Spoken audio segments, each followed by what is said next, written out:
High Court allows Gadek Assemblyman to apply for bail in LTTE case. No action against Mara students involved in politics.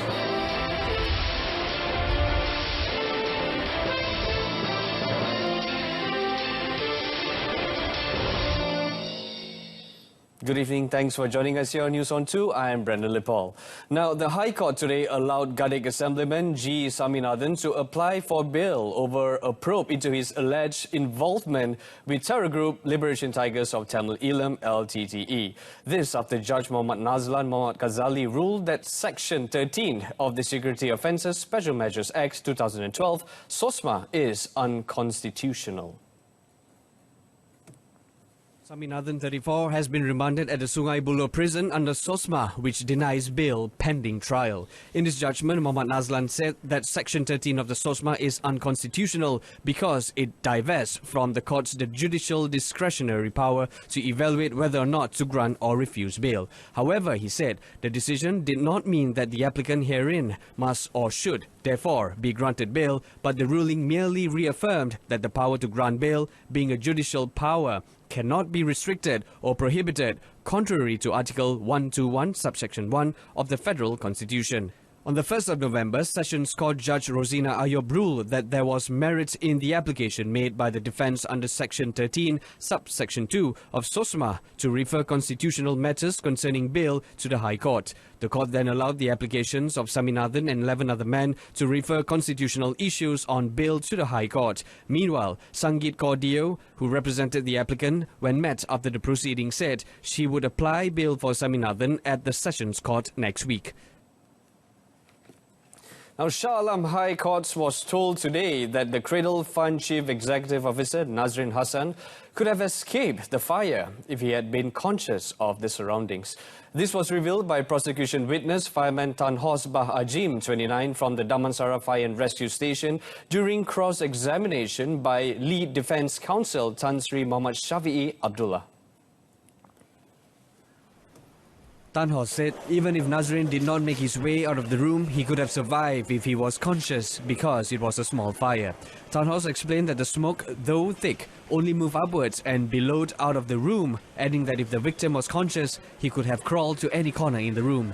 During the proceedings, Tan Sri Shafi'i also on several occasions stressed Tan Hos' lack of experience as a fireman and questioned his integrity. Nazrin, 47, was found in a bedroom of his house at Mutiara Damansara on the 14th of June 2018. His wife Samira Muzaffar, a former senior executive at the Intellectual Property Corporation of Malaysia. Her two sons, aged 17 and 14, are facing trial for his murder. Also charged is an Indonesian, Eka Wahyu Lestari, believed to be Samira's maid, who is still at large.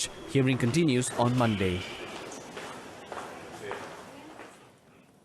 Now, two friends were killed after the car they were in crashed into the back of a parked lorry in the emergency lane at kilometer 86 of the Central Spine Road CSR Highway in Lipis early this morning.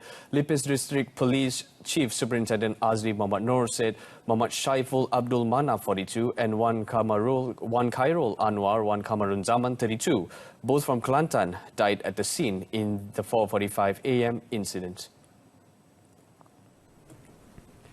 It was understood that Muhammad Shaiful from Pasir Mas was sitting in the front passenger seat while one Khairul Anwar from Rantau Panjang was sitting in the back seat of the Perodua Viva drove by their friend. Superintendent Azli said the victims were travelling from Kelantan to Kuala Lumpur and the accident was believed to have occurred when the driver of the car dozed off, causing the car to crash into the back of the 3-ton lorry laden with second-hand clothing, and the car was badly crushed. He said the driver of the Perodua Viva as well as the lorry driver and his attendant, all from Kelantan, escaped unhurt in the accident. The bodies of the two victims were taken to the Kuala Lipis Hospital for post-mortem, and the case is being investigated under Section 41, subsection 1 of the Road Transport Act 1987. Now, Rural Development Minister Datuk Sri Rina Muhammad Harun said no action or detention were taken against Mara-sponsored students involved in politics. She said, although the Mara loan agreement has stipulated prohibition on joining politics, the institution never stops students' involvement in politics as long as it is not against the law. Rina said Mara is ready to revise the student loan agreement in line with the abolishment of Section 15, Subsection 2, Subsection C in Universities and College University Act 1971, which allows for students' involvement in politics. Sebab saya turun hari tu pun ada juga yang cakap jumpa dengan saya, dia involved dalam politik. Saya rasa kita beri mereka kebebasan. Ya. Kebebasan selagi macam mana tu? Ya, selagi tidak menyertai perhimpunan haram dan sebagainya, Islam dia boleh berpolitik, saya tak masalah. Yang penting fokus kepada pelajaran mesti fokus. Fokus tu pelajaran tu harus diberikan keutamaan lah. Tapi dalam masa yang sama, sebab mereka ni muda, pemimpin generasi masa akan datang, so kita bagi peluang juga kepada mereka tu untuk memberikan pandangan suara mereka. She was commenting on the call made by PKR Youth Wing for Mara to give an explanation of its student loan agreement, which was alleged to go against the provision of the Federal Constitution, which guaranteed freedom of speech, the right to assemble and to form associations. The water disruption problem in the Raub district that has dragged on for 5 years is expected to be resolved with the implementation of 2 projects worth 21 million ringgit next year. Deputy Water, Land and Natural Resources Minister Tengku Zulkifli Shah Rajapuji said of the total 18 million ringgit would be approved via loan to overcome the murkiness of raw water through the upgrading of 3 water treatment plants, LRA, in the district. Tengku Zulkifli said the projects involve the LRAs in Sungai Bilut, Sungai Semantan and Sungai Klau, with the upgrading works to be completed in July 2021 after commencing in August next year. Seperti mana yang kita tahu, apabila hujan lebat, air kekeruhan dia akan meningkat kepada sampai 10,000 NTU. Jadi loji-loji biasa yang ada ni dia boleh memproses hanya 1,000 NTU sahaja. Jadi dengan adanya peruntukan ni, insya-Allah kita akan dapat mengatasi masalah kekeruhan ini. He was met after chairing a special meeting on the Raub District Water Supply Service issue at the Drainage and Irrigation Department JPS, which was also attended by Trust State Assemblyman Chow Yu Hui. In addition, Tengku Zulkifli Shah, who is also Raub Member of Parliament, said the government had approved a 3 million ringgit allocation next year for the plan to improve water supply in the district involving 8 areas.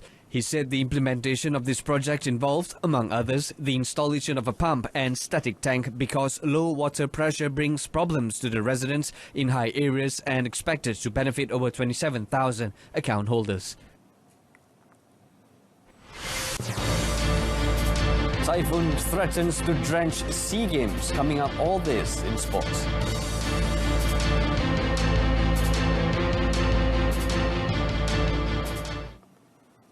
A typhoon is expected to slam into Manila on Sunday, a day after the 30th SEA Games has officially started. However, according to Malaysian chef de mission, Datuk Megat Zulkarnain Omardin, the Philippine Southeast Asian Organizing Committee, FISGOC, had given assurance that they had prepared a contingency plan if Typhoon Kamuri hits the venue this week.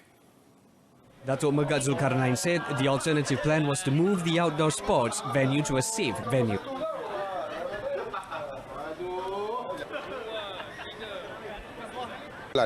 Yang ni tak ada siapa boleh kawal. It's something that beyond control. Kalau ini berlaku, mereka ada plan B. Dan kita pun dah dimaklumkan, mereka dah sediakan plan seterusnya jika melibatkan sukan-sukan yang terpaksa ditukar dan dipindah ke tempat-tempat lain. I think yang tu kita bersetuju kerana yang ni luar daripada kawalan kita sebagai manusia. The Philippine Atmospheric, Geophysical and Astronomical Services Administration, PAGASA, issued a warning that Typhoon Kamuri was expected to hit the country, especially in the South Island of Luzon, venue of the SEA Games, including Metro Manila, Clark and Subic. Meanwhile, Datuk Megat Zulkarnain said that many of the issues faced by athletes in the Philippines, notably the lack of halal food, have been resolved. That concludes this evening's news on 2. Now, a reminder of our top story. High Court allows Gadig Assemblyman to apply for bail in LTTE case. Don't forget to watch Malaysia play against host country, the Philippines, in the 2019 SEA Games men's football at 7:45 p.m. on TV2. Join us again tomorrow at 12:30 in the afternoon. Till then, I'm Brandon Paul. Stay tuned to TV2 and have a pleasant evening.